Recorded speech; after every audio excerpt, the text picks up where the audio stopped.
สบายดีพี่น้องบสุขุสุคนเนาะสบายดีจีทุกท่านพี่น้องเอ้ยเนาะวันนี้ก็เข้ามาหาครอบครัวนางแดงพี่น้องเอ้ยออกจากพื้นจากไฟเรียบร้อยเลยเนาะโล่งไปเลยสงสัยเป็นหมอน้ำหอนบ่นะนั่งกินน้ำหอนอยู่บ่นี่ได้บอนตากผานางโอ้โหว่าอยู่กันอยู่บ่เนาะคือจะเหมาะอยู่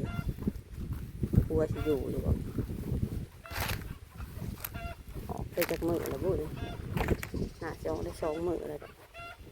กระตากยังเนาะไก่นี่เนาะโอ้ยโอ้แนวกินบ่เนาะอันตากอันเน็บพาไว้นี่ปลาคอแห้งอยู่เพื่อนอยู่บ่ก็เดียวว่าบ่อยู่แนวกินบ่นี่นะเอ้ยแนวกินมันแม่ลูกอ่อนปิ้งกบกับอันปลาคอน้อยตากแห้งไว้วิธีการตากแห้งคือตากใส่อันเน็บจะพาลูกน้ำกินบ่อนี่นะ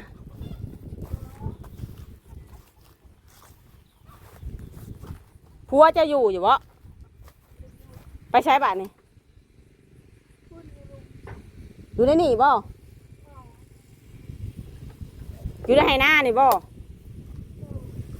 ใครอยู่ในไหหน้าพาดและเข่านะอะไรที่มาเบิ่งพาดเข่าอยู่พาดเลยว่าฉันอยู่กับลูก2 คนนี่ประเชียนพาไปหาหมอว่าพวกอยู่เขาอยู่ใครอยู่สบายดีสบายดีรับเรียบร้อยใช้ที่นอนนะคือบอกเอาให้ลูกนอนเป็นอะไรตากเอาไว้เปียกบ่เหนียวทรายมันเหนียวใช่มันบอกมีผ้าห้องเหนียวเนาะ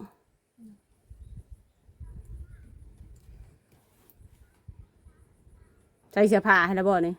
ใช่เสื้อผ้าเบิ่งฮะก็เบิ่งจังหน่อยมันคือหูแต่ว่าคนหน่อยใส่เสื้อเลยเสื้อซื้อมาเมื่อใส่บ่ได้พี่น้องพระองค์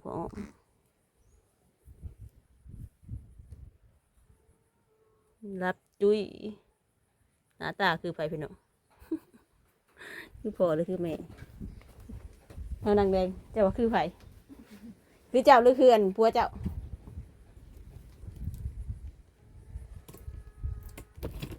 ออกได้จากมือเลยนี่3 มื้อบ่แม่นจะเป็น3 มื้อหันไหลขึ้นนั่นไม่ได้นับซองมานี่2 มื้อนี้บ่มันก็แม่นหน่อยเนาะเมื่อวานนี่เนาะก็มื้อนี้2 มื้อนี้บ่ได้มาทางอันครัวมันอันนั้นครัวมันเทครัวมันหัก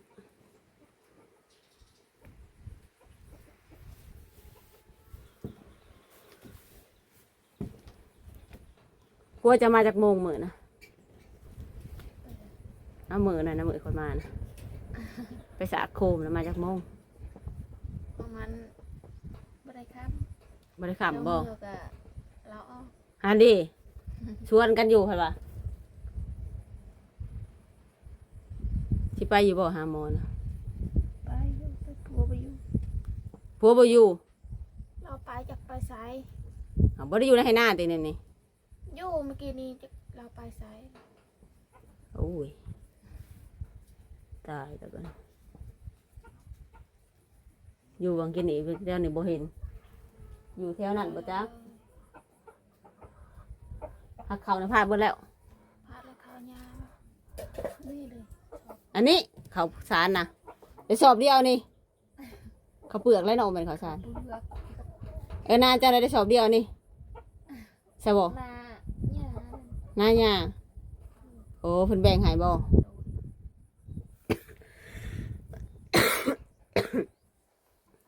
ได้จักสอบหญ้านะได้บ่15 สอบได้15 สอบให้ลูกไผ่สอบหนึ่ง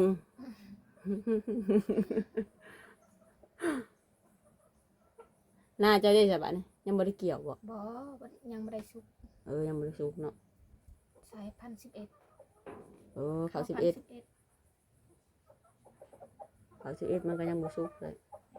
มันกำลังมาว่าก ำลังออกหมดแล้วเด้ ออกเบิดแล้วบ่ โด กล้าบ่ซื้อจักซอบ จัก แต่ละปีจะจักซอบ บ่ได้ครับ10ซอบ บ่ได้ฮอด10ซอบ บ่ ประมาณ เดือน2ซอบ3ซอบ 3ซอบ มันงามหันบ่งามก็บ่ได้ คันงามได้3ซอบคันบ่งามได้บาทนี่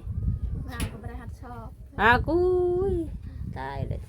ได้สิพออยู่พอกิน เขางามได้3ซอบ ตีแล้วก็ เขาบ่งามได้ซอบตีแล้ว ครับ สี บ่ยังบ่ได้ซีนี่น่ะยังข้าวเปลือกย่าแบ่งให้ซอบหนึง โอ้ได้เป็นข้าวเปลือก อ่า ตอนขึ้นนักการสิทายเบิ่งรอบๆก่อน เพื่อนนี่มันยังหัวอยู่บ่นางแดง เขาเรียกเป็นยัง ทำเพื่อตกก็หัวแล้ว คันเพิ่นตกก็หัวบ่ หัวมัดบ่ได้ คือ นอน คือเห็นเอาออกซะดอกคิดว่าเศร้าหัวเลย นักคนบ่ได้ตก อ๋อเพิ่นบ่ได้ตกเราออกพอเห็นเอาผ้ามาขัง ทำเพื่อตกก็บ่ได้นอนแล้วนั่งนี่ นั่งอยู่นี่ หัวหมด โอ้ย ตัวนี้ บาทนี่เฮ็ดได้เราลูกกันน้อยๆคนตกมาอยู่ใส่บาทนี่ นี่ก็กบแห่งปลาแห่งเนาะ เอาอันนั้นแล้วกันของกินผู้อันแม่ลูกอ่อนกันยังวะ ต้องกินนางแดงบอก แม่นเห็นบ่ผัวนะบางอย่างนี่อยู่แถวนี้วันนี้บ่เห็นเลย อยู่ในใส ให้หน้านะ ไปเห็นยังอยู่ไหนนา มันก็แล้วซะเขาก็ต้องนัดไว้มือใหม่เลยให้อยู่เฮือนแบบนี้ งูคือใส่เสื้องามแท้มื้อนี่ หนาว หนาว หนาว หนาวบ่ ตอนค่ำเลย สบายดีพี่น้องด้วยค่ะ สบายดี สบายดี FC ว่าสิ สบายดี FC เลยเจ้าพยายามยิ้มแย้มเด้อสาวแดงหรือว่านางแดงสิได้มีผู้รักผู้ใหญ่เพิ่น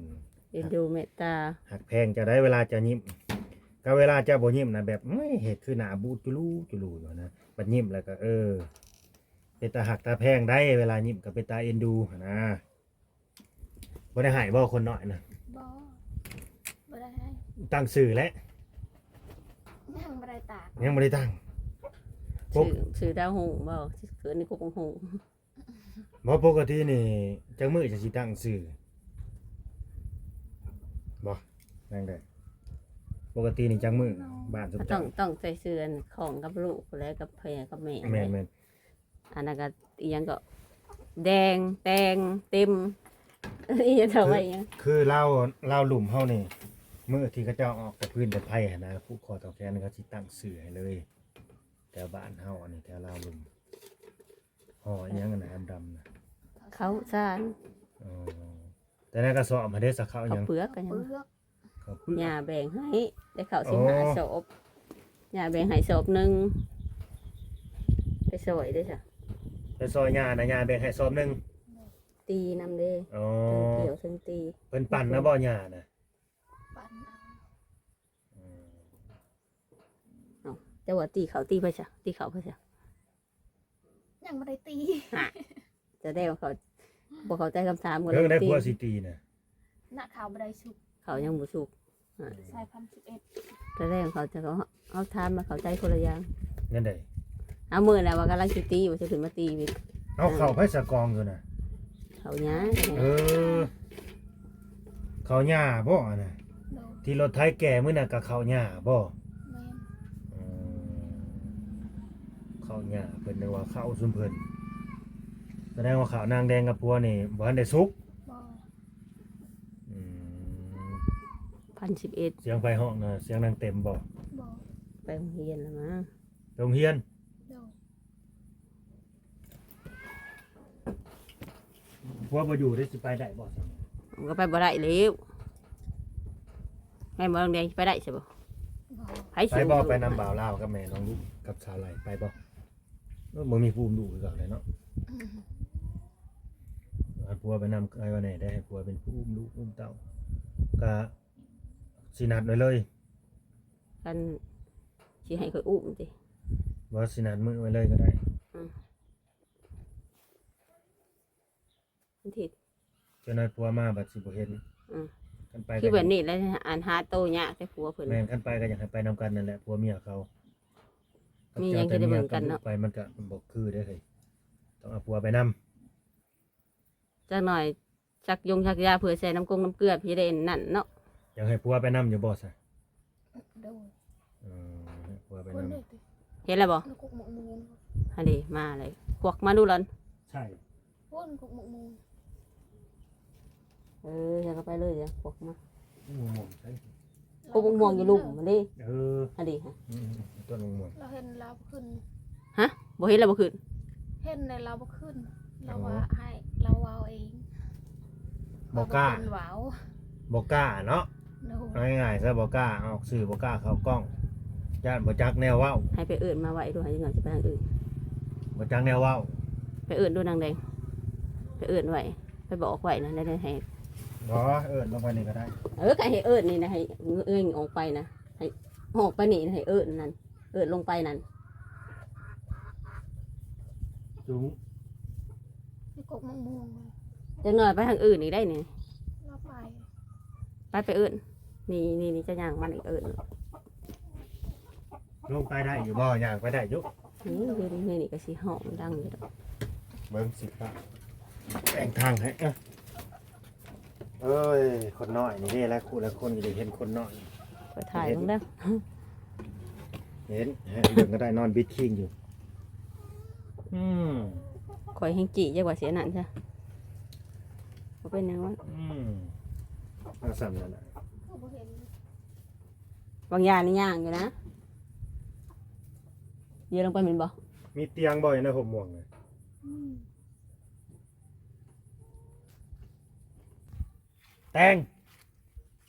แตงเอ้ยแตง บางอย่างเห็นอยู่ อาไปเลย ป้า ดาวอะไรพี่ ต้องใส่เสียงเพิ่น โอ้ยนี่ละตัดภาพเข้ามาข้างในไก่ด้วยในการมานอน นี่ผัวไปเอิ้นผัวเพิ่นอันเด้ เอามือ อยู่อ่ะสิคือว่าสิไปบ่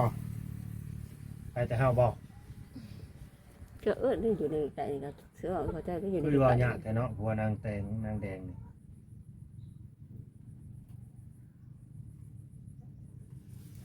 พา แม่น นั่ บ่ น กล้ายังกระดอกกระเดี่ยครับแบบบ่กล้ามาแบบอายบ่หรือว่าจังไดบ่มีคำเว้าแบบเวลาเฮาเว้าเฮาถามแหละแล้วบ่จังแนวสิเว้าสิตอบนั่นนี่นะ กดเบอร์เสาก็อยากง่าย อืม ปกติแหละเมื่อก่อนเฮาก็คือกันนั่นแหละพอเขาดูๆแล้วมันก็ชิน กลางคืนก็ไปหาอยู่หากินอยู่บ่ผัวจ้ะ บ่ บ่ได้ไปนอกเดียวนี่บ่ได้ปาให้ลูกกับเมียอยู่ด้วยกันอีกที บ่ได้ใส่บ่หมุงขอบนะ ใช่ คือบ่ขอบไว้แมงวันจังบ่ตอม ทั้งแมงวันทั้งนั้น ก็ออกบ่รู้แล้วกลางเว้นก็ดีก็มันนอนมันจะมีหมอกแมงวันไปกวนเด้เวลานอน ที่นอนก็บ่มีบ่ อันเด้ที่นอน ใส่ ที่นอนลูกนะ ที่นอนพ่อกับแม่นี่แหละ พ่อกับแม่ก็ดีน่ะนี่ผ้าห่มนี่พื้นเดียวนี่เคยถ่าย นอนน้ำนุ่มก็บ่มีบ่ สาดกันนี่น่ะสาดเฮามาซื้อมาปูเตียงน่ะเพิ่นเอามาปูนอนแล้วบ่มีสาดพี่น้องเอ้ย เออ ที่ซื้อมาปูนอนน่ะซื้อมาปูเตียงเด้ตอนซื้อ ที่น เตีย อง น มา ปิกนิกก็บ่มีบ่ บ่ บ่มี ผ้าห่มที่ตุ้มยังสิบ่มีเลยสิไปหาปิกนิกอีก พิจารณาเนี่ยเด้อผู้รักผู้ใหญ่ใจดีใจบุญที่นอนปล่อยเขาบ่เจ็บหลังเจ็บตัวมานอนส้นแตะนี่นะนี่ ดูใหม่ สาดที่ปูมันอยู่มันนอนก็ยังบ่มีแม่นบ่ดังแดงมีอยู่บ่ เสือได้มีเสือจะเครื่องมีอยู่บ่ เสื้อนม เสือนอนเนี่ยมีอยู่บ่จะเครื่องเสือครับปูนอนนี่นะ เสื้อปูนอน บ่มี เสือปูนอนก็บ่มี นั่นเองผ้าห่มเลย มีแต่ผ้าห่ม โอ้ยตายแล้วบัดโคแห้งมา มีแต่ผ้าห่มพี่น้องเอ้ยนี่เบิดทันนี่ได้เครื่อง ใส่ในครัวเรือนเขาก็ได้ ผ้าห่มสองพื้นบอก นี่แหละประสาทภาคไหม อันนี้เขาซื้อมาให้แล้วก่อน กระโตกนี้ กระโตกกับอันกระถากระถึง กระโตกกระต้นอาทิตย์แล้วบ่ ทิมแล้ว ทิพย์จะหึงเลยเนาะ น้ำยังอันนี้น้ำใสหรือน้ำกิน น้ำกิน น้ำกินลืมถามเรื่องเจ้าบ่ได้มาบ่มาเนี่ย บ่ ตั้งแต่ออกแต่ไพ่เลยบ่ได้มาเลยบ่ บ่ได้มาเลย เออ แล้วบ่มาเลยก่อนดีไล่บ่มาเลยพี่น้องเอ้ยตั้งแต่ออกแต่พื้นแต่ไพ่พุ่นละคนร้ายอยู่บ่มือออกแต่ไพ่น่ะ บ่ บอกไพ่นี่น้องเพื่อนนี่เนาะเพื่อนนี่มาอยู่บ่ บ่เพื่อนนี่ บ่ได้บอกเขา เพื่อนนี่ไปสวรรค์ เพื่อนนี่ไปสวรรค์ อายะอันนี้ไปสวรรค์ อ๋อเพื่อนนี่มาปู่ย่าเจ้าก็มาอยู่บ่ บ่ เอามึงออกแต่ไพ่ก็บ่ได้มาติเอ้ามาสร้างวาดให้สรุปนี่ปู่เจ้านี่แล้วก็ไปได้มาได้บ่นางแดง ไปได้ แล้วเฮาบ่ได้มาบ่ บ่ อย่าว่าซั่นว่าซี่เด้ออย่าว่าบ่าวลาวเว้าเป็นเด้อตั้งแต่เจ้าได้ลูกน้อยนี่ปู่เจ้าก็มาอยู่บ่ บ่ได้มา บ่ได้มาเบิ่งเลยติ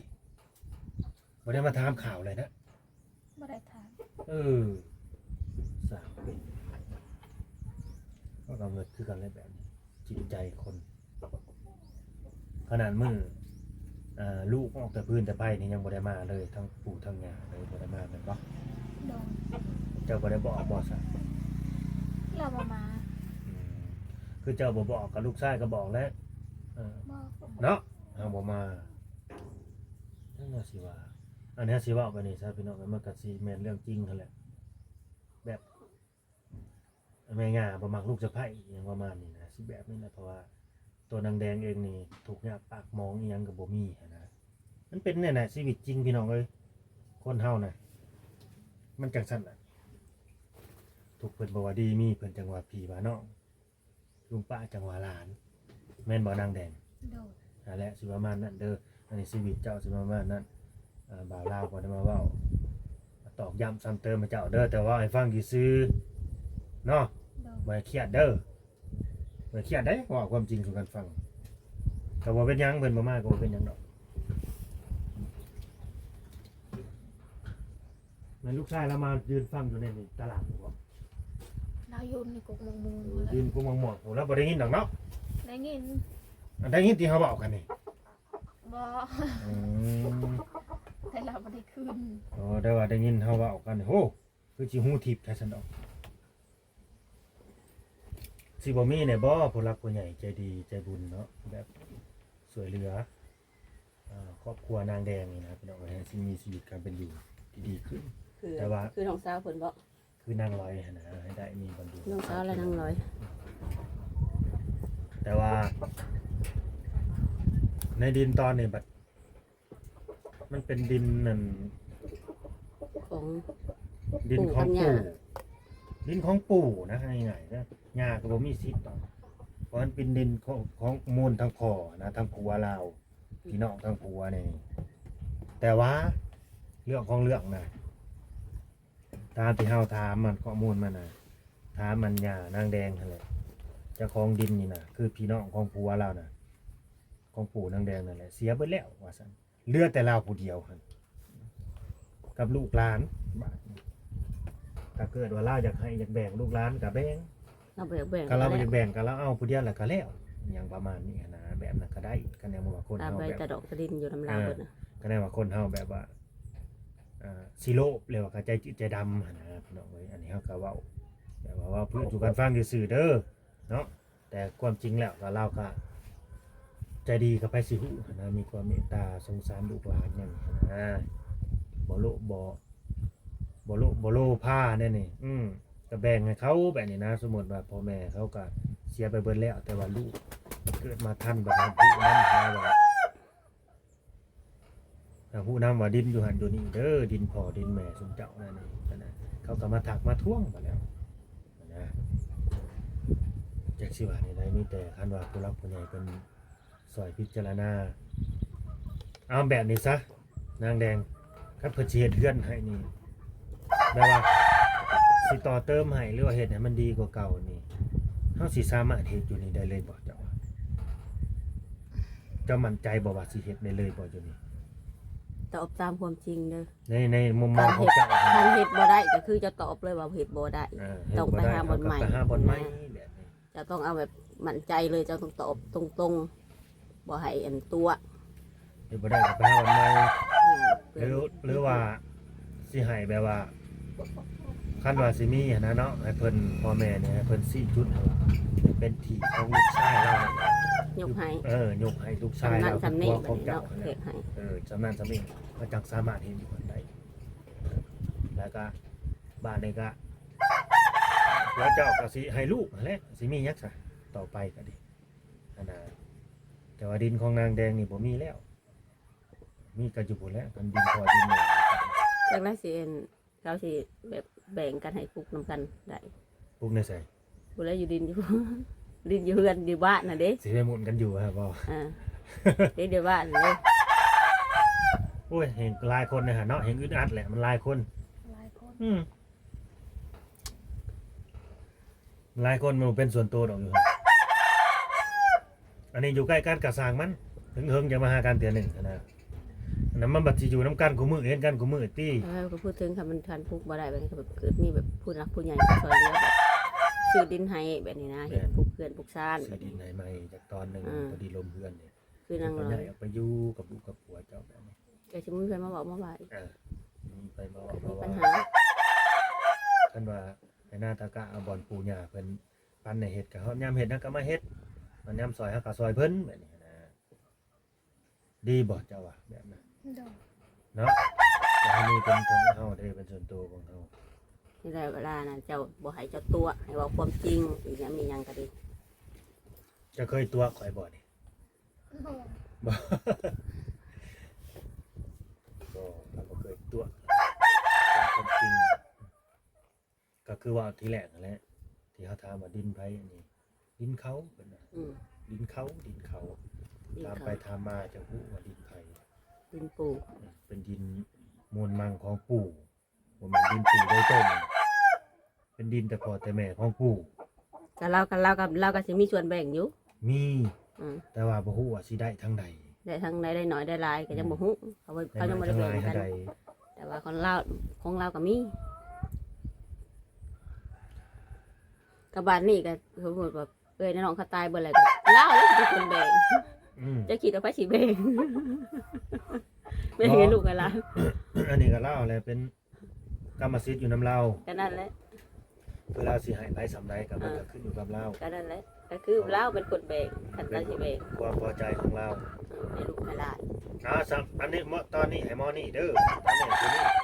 ประมาณนี้ลูกกูนี่ให้ตอนนี้ลูกกูนี่ให้ตอนนี้ประมาณนี้เป็นให้สำใดก็เอาได้เฮ้ยตั้งแต่ออกแต่พื้นแต่ไพ่นี่บ่ได้เป็นวินเป็นเมาตี้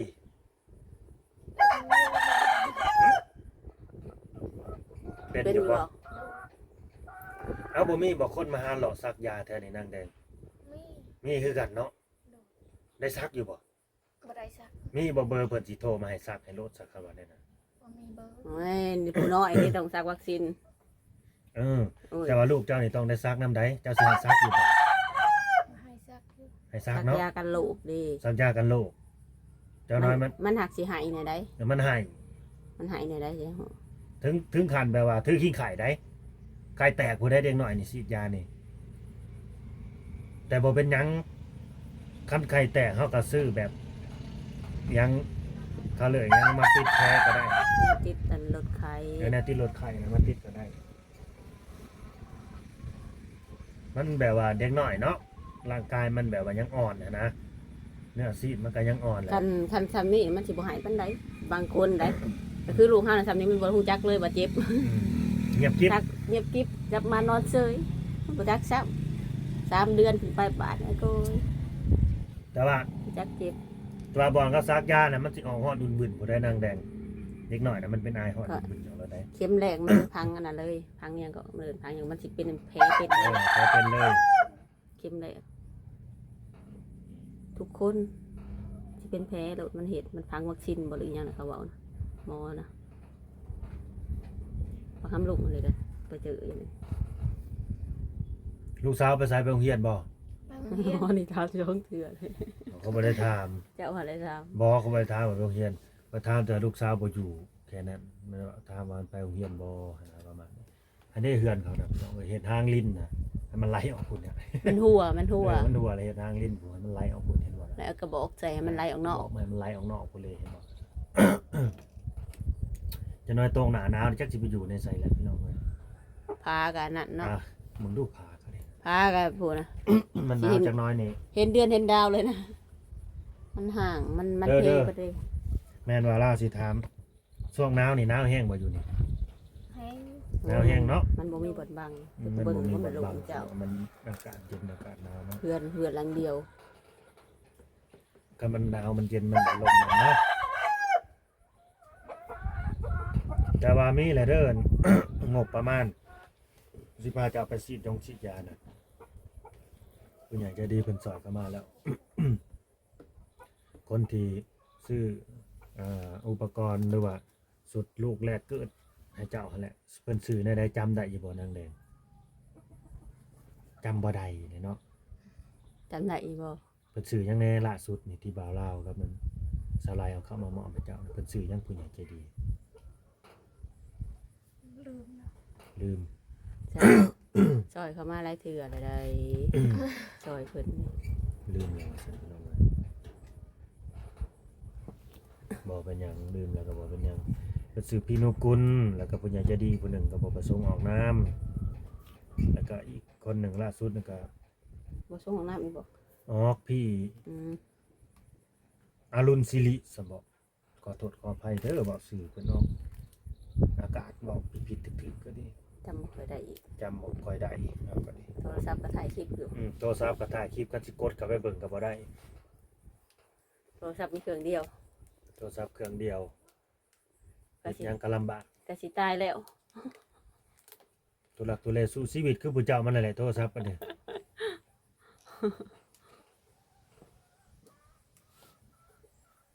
แต่ว่าหน้าตานางบ่ได้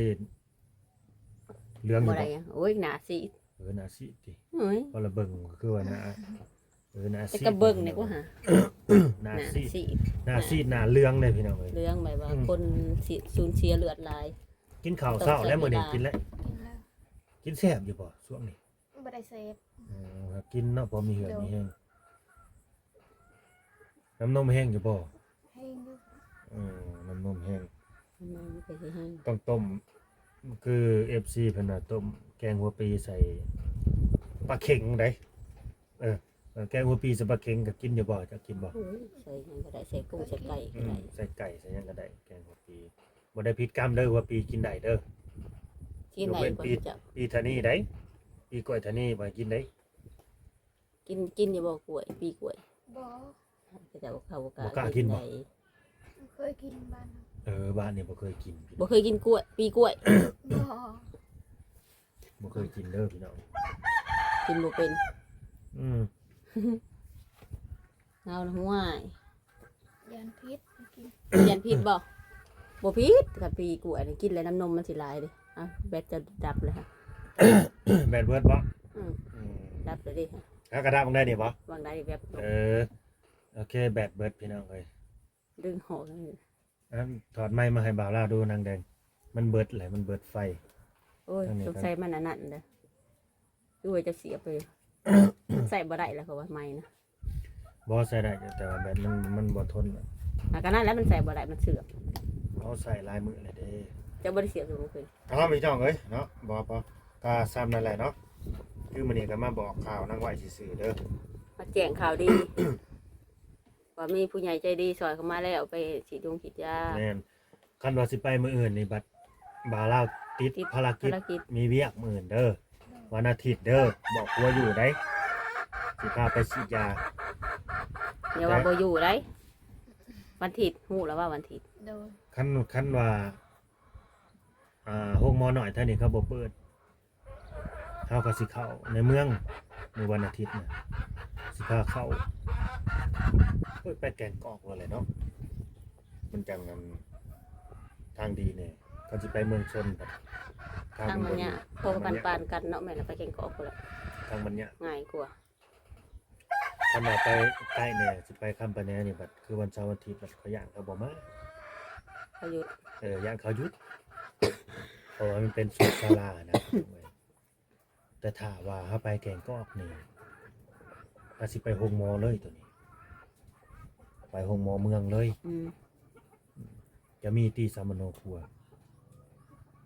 มีบ่ นี่ มีก็ถือไปนำ ค มื้อ รัว นะ ไปน ถือไปนำถือไปนำแล้วก็ไปหับยาอยู่ ำเขาก็สิถามว่าอยู่แกงกอก คนนอนเขาก็สิถามเลยว่าเกิดอยู่ไสได้อยู่ไส ได้สักยุงสักยาละบ่เขาสิถามบ่เล แล้ว ย ก็สิแนะนำให้บาดนี่หลังจากที่เขาให้ยาเข็มแรกไปแล้ว เขาก็สิบอกเลยแนะนำว่าให้ควรปลอดเขาจักเดือนแล้วสิเขาสิบอกเบิ่เลยบาดนี้เขาสิสั่งเลย เคยไปเห็นอยู่บ่เมืองจำพรไปเห็นจักเทื่อเลยโฮงมอเมืองจำพร เคยบ่เนาะเคยอยู่บ่ บ่เคย บ่เคยเห็นละดีเลยนะหงหมอนะไปสิอยากเห็นเด้ เห็นอย่างอื่นคือได้ พอไปในโฮงมอนี่ก็โอ้ถ่ายบ่ได้พี่น้องเอ้ย บ่ให้ถ่าย เพิ่นบ่ให้ถ่ายเด้อ โฮงมอ เข้าไปในโฮงมอ หงหมอแกงกอกทำให้ถ่ายเลยให้เห็นเพิ่นนั่นแล้วได้ แจ้ง FC ไว้แล้วเด้อพี่น้องเอ้ยสิถ่ายบ่ได้โลโลเล่ๆบ่ได้ในโฮงมอเพิ่นจะเห็นภาพที่บ่ค่อยดีปานใดหั่นแหละบ่ประสงค์ออกสื่อ บ่ให้อ ป อ ระ ก สงค์ สื่อ ออก เล อาย กาศแน่ บ่อยู่ไทยคือกันไหน เขาสั่งเลย อยู่ไทยก็บ่ให้ถ่ายบ่แม่นติหงหมอนะก็บ่ให้ถ่าย โดยตามนั่นแหละเนาะ แม่น ก็สิได้จบคลิปไปซั่นแหละขอบคุณผู้รักผู้ใหญ่ FC เบิดสุขุสุคนเนาะทั้งพี่นุกุลแล้วก็ผู้ใหญ่ใจดีพี่อรุณศิริเนาะที่ว่าให้การสนับสนุนใน แล้ กาว ร ก็ ช่วย ผู้ เห ให ลื ญ่ อ ใจ บ้าน ดี เนาะ อ่า ลงมือขึ้นนางแดงขอบคุณผู้ใหญ่ใจดี ขอบคุณผู้ใหญ่ใจดี ว่าลบ ว่าได้ ขอบ ไหม คุณผู้ใหญ่ใจดี บ่จักซื้อ สิบอกขอบคุณผู้ใหญ่ใจดีก่อน ขอบคุณพ่อใหญ่ใจดี พี่นุกุล พี่นกคุณ แล้วก็ ผู้ใหญ่ พี่ ใจ อ ดี รุณสลิ พี่อรุณชลิ แล้วก็ผู้ใหญ่ใจดีอีกคนหนึง พ่อใหญ่ใจดีคนหนึง บ่ประสงค์ออกนาม ผู้สมออกนาม ให้เพิ่นอยู่ดีมีแฮง ให้เพิ่นอยู่ดีมีแฮง สุขภาพเข้มแข็ง สุขภาพเข้มแข็ง ให้เพิ่นร่ำเพิ่นรวย ให้เพิ่นร่ำเพิ่นรวย อายุมั่นควรยืน อายุมันคนยื อยู่ น เย็นเป็นสุข ให้อยู่ดีเป็นสุข โดยสาธุ สาธุ โดยพี่น้องเอ้ยจื้อไว้เด้อบาดนี้ พี่นุกุล จะเว้าเองบาดนี้บัดเถอหน้าบ่าวลาวสิบอกว่าเอ้านางแดงให้เจ้าขอบคุณหรือว่าขอบใจผู้รักผู้ใหญ่เพิ่นเด้อข้อยก็สิบอกว่าก็สิบอกชื่อเพิ่นนั่นนี่แล้วเจ้าก็เว้าไปแบบ ขอ นี้ บ แหละ คุณสำเนียงแบบนี้แบบคือจะเว่าเนี่ย โอเคเด้อพี่น้องเด้อก็สิได้จบคลิปไว้ซ้ำนี้เนาะสำบายดีก่อนบัดนี้ สบายดี โดยมื้อนี้ก็สิพาไปมื้อนี้แหละแต่ว่าผัวนางมันบ่พร้อมคือสิแม่นผัวบ่พร้อมมาแล้วมื้อนี้ แม่น บ่พร้อมออกอากาศ